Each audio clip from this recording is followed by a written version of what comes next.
And I will also recommend to the government to suspend OC of the West Agartala police station because he has not acted upon repeated complaints of people.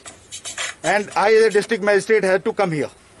This is very shameful on the part of the police that they have behaved like this. Sir, how many people arrested? They will count. कितने लोग हैं इधर? Count करके बोलो. ओसी तो कल मैं suspend करा रहा हूँ.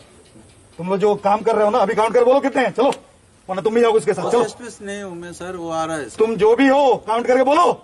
आई am bloody your district magistrate. Okay, what is your name?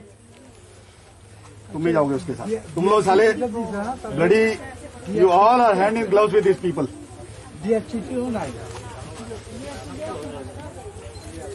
Count and tell me. This is my command as a district magistrate. Count.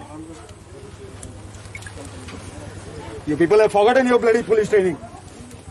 Some thousands of police people, they are all sleeping, unfortunately.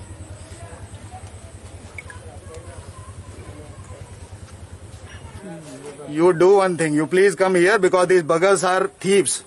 All your officers are thieves, unfortunately. Or your inspector, some bloody Saroj something. He is trying to disobey me here. I am going to file a case against him tomorrow. कुछ हो नहीं गया है. These people have taken money from all these people. यार, it's very clear. इन लोगों को सब कुछ समझ में आ रहा है. प्रॉब्लम ये है, डॉक्टर बन गए तो इनको लगता है ये कानून तोड़ सकते हैं. डॉक्टर हम भी हैं. जब ये डॉक्टर बने ना, उसके 25 साल पहले हम डॉक्टर बन चुके हैं. जब ये पैदा भी नहीं हुए थे भाई साहब. तो ये सिर्फ लॉलेसनेस है. यार किसी को लगता है पढ़ लिख लिए तो कानून उनके लिए नहीं है. ये सबसे बड़ी भूल है.